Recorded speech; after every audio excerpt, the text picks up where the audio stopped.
Sure. 18 PS5 predictions for 2025. So I thought I would talk about some of these and you'd give me your thoughts. So do you think we will get Intergalactic the Heretic Prophet gameplay reveal and a release window for 2026?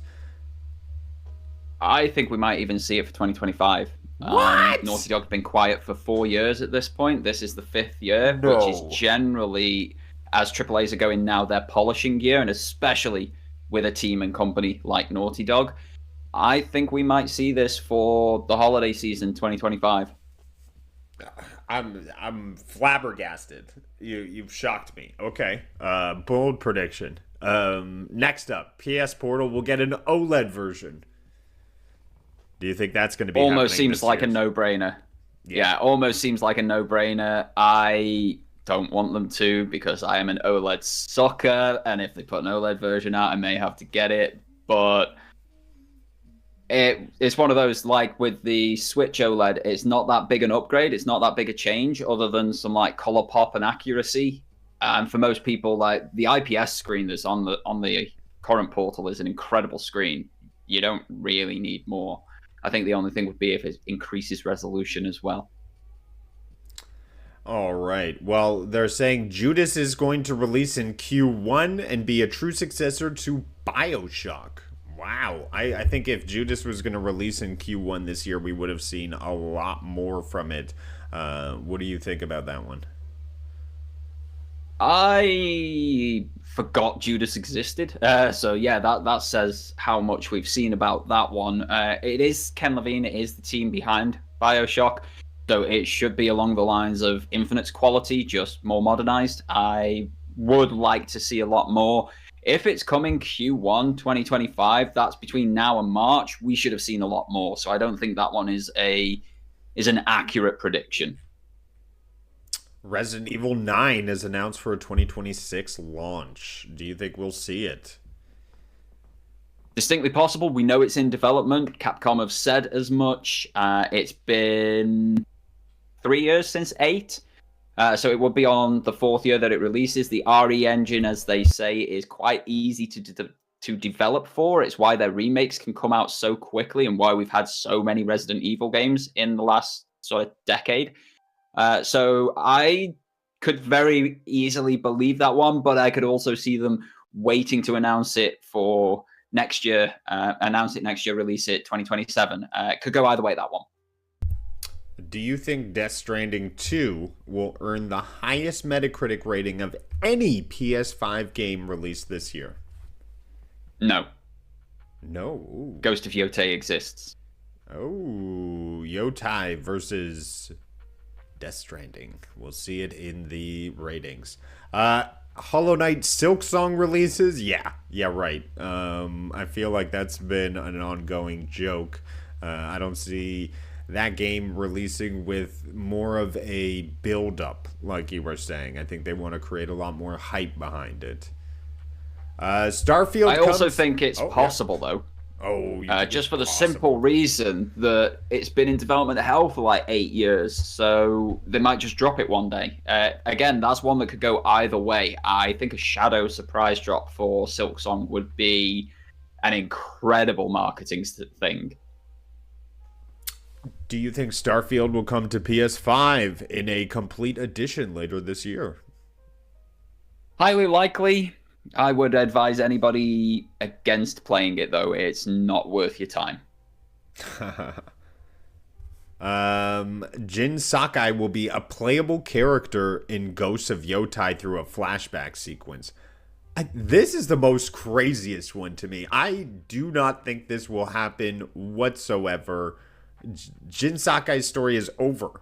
They're not going to go backwards 300 years to play some flashback. My opinion. What do you think? I completely agree with you, but I think that the predictor is onto something here. It's something Wibblesniff and I have spoken about, and we both thought the same before speaking to one another. You get your mythical tales in Ghost of Tsushima about older, fantastical warriors who did different things. So you get like special armor, you get special weapons, you get special abilities. If they do not do a mythical tale about Jin Sakai for this new Ghost, they are kind of missing a trick. I do believe that there will be a mythical tale based around Jin, and you might get to talk to Jin's ghost like you did with a couple of ghosts in Ghost of Tsushima. But I do not think Jin will be playable. The only way you might get close to that is with a new version of the Legends mode, and he be playable as a skin or character in the multiplayer.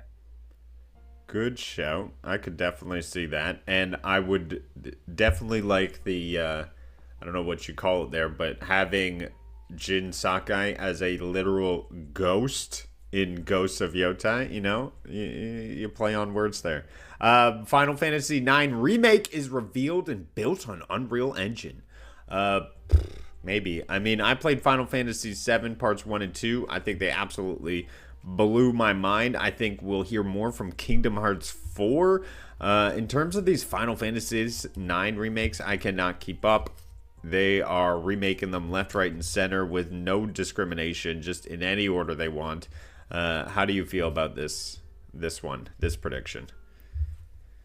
I cannot see the point in jumping to Final Fantasy IX Remake when you're still to finish the Final Fantasy VII remakes. I also can't see the point of jumping to the Final Fantasy IX Remake when Squall is there. The Gunblade, the greatest weapon outside of the Buster Sword in the entire Final Fantasy series. Squall has the Gunblade. He is incredible.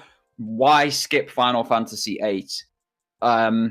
It seems completely stupid, but this is Square Enix, and they have been completely stupid on many different fronts in the past 24, 36 months. So it wouldn't surprise me for their stupidity to reign supreme. Yeah, I mean, I don't even get why people like Cloud so much. He doesn't even say that much, and he's kind of a dick. That's why people liked him. When he came out, you didn't have that many kind of a dick characters, and especially like school life here in the UK, because we were all in like primary school, but under the age of 10 when that launched. And he was just this no fuss, no mess, sassy guy that we hadn't seen before. He was fresh, he was new, he was different, and it was in a video game that we got to experience this.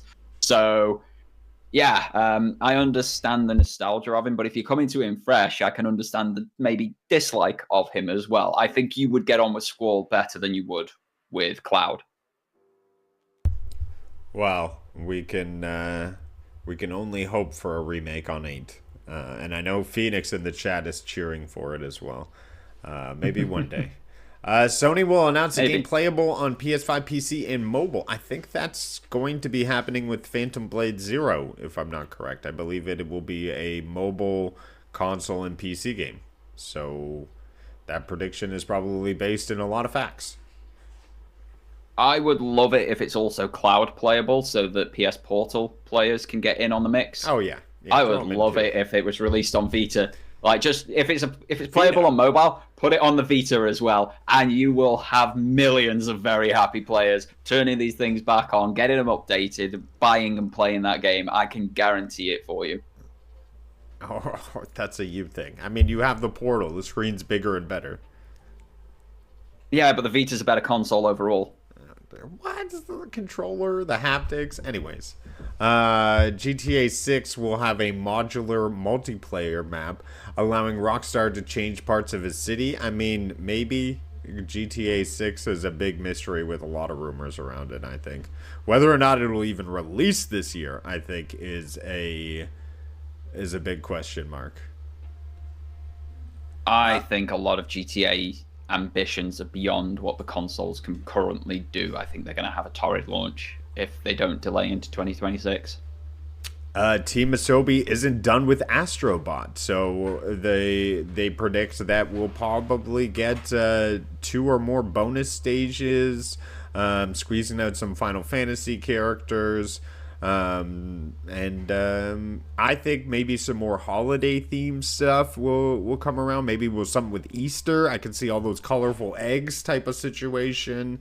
Who knows? But I definitely agree. I don't think they're done with Astrobot. 100%. They supported Astro's Playroom for about 2 years after its launch. Bear in mind that was a free release with the PlayStation 5 console. So for a paid game, I think we can see easily 2025 support, maybe into 2026 as well. All right. Well, that's all the predictions I wanted to go through, just kind of touch on there. I thought that would be some fun stuff to go through on what's going on.